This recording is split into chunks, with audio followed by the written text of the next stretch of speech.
Their parents send them out because it's safer to sleep here than in their own homes. Why? Because death comes at night in the villages. One man's battle against the unspeakable horrors of civil war in East Africa plays out on the big screen in Machine Gun Preacher, and the film had its LA premiere in Beverly Hills Wednesday night.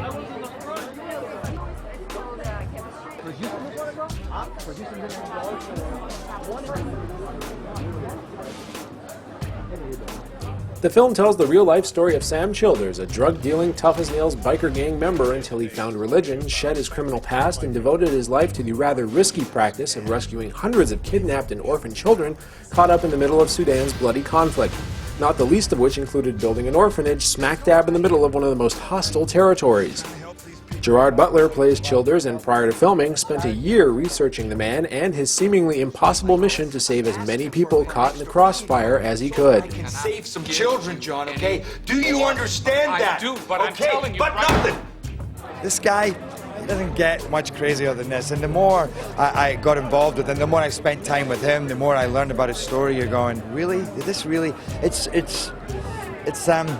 You know, you don't get much more courage or insanity than you do with Sam Childers, because the more you learn about this situation, you realize it is the most dangerous situation there is when you're down there in the middle of it, and he just went right in there.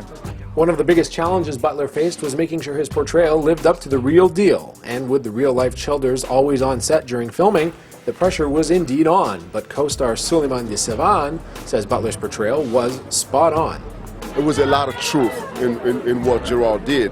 And also having met Sam and spoken to Sam, and you're probably going to see him now, Gerard did an unbelievable job. And as an actor, you know, I have to tell you, it's sometimes harder to depict someone like from real life than just going from, I would say, more of a fictional character. And he just nailed it, you know, to speak in plain English, he nailed it. You know, we always say, when people have a good life story, who they'd want to have play them in the movie. Did you always think it was going to be Gerard Butler? Well, after I seen the movie, I wouldn't want anybody but Gerard Butler. He done an excellent job. Very good job. So this girl watched her family being killed, and then they set her on fire. But Childers is quick to point out what's featured in the film is just the tip of the iceberg. The actual problem we couldn't put on the big screen. The problem is not just this one little rebel group, Joseph Kony. The big problem is the president of Northern Sudan. This man has caused a genocide in Darfur, a genocide in South Sudan. They're still fighting in South Sudan, Abyei, Nuba Mountains, Blue Nile. There's still a lot of fighting going on.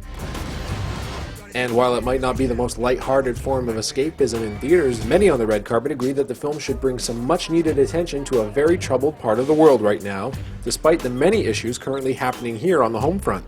You know what, there's a lot going on in our own backyards. You know, we're in a country that's in recession right now. It's hard to be focused on world events when a lot of families are suffering about putting food on the table and people are losing jobs. We have a big unemployment. The reality is this is on a different level. So, you know, if it takes making a movie for people to kind of grasp or kind of understand what's going on the other side of the world, that's okay. You can't preach to people and be upset with them that they don't know exactly what's going on. Nobody does.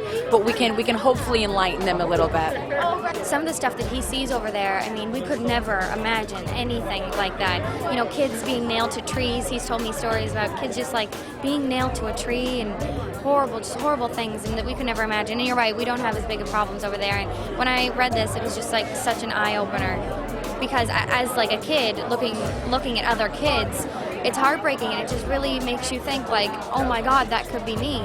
It says what it is. We are human beings. Even though we're Americans, we're always expected to know everything. And I do believe that we're very overwhelmed already as it is with our lives, with our country, with our society, our politics, our culture.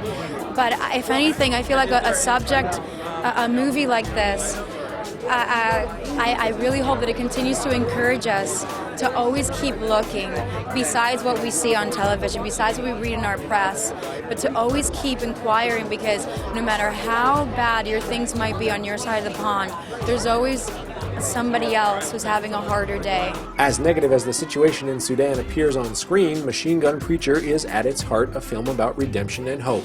Something Butler says audiences can connect with, and something Childers says can inspire one to bring about change.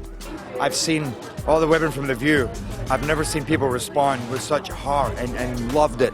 I see people from all walks of life respond. Piers Morgan, guys that just love this movie. It's easy to take. It's the truth, and there's some stuff in there that's pretty powerful, but it's also inspiring and it's funny and it's adventurous. I mean, all of that. It's an incredible story. I would have to say to everybody out there, don't think about what you have ever done in the past, because that can hold us back. Think about what you can do in the future if you can stop your addiction or just start living a good life. Mainly, try to help somebody else and not yourself. Machine Gun Preacher opens this Friday in New York and Los Angeles, with a wider release planned in November. In Beverly Hills, Scott Edwards, CBSNews.com.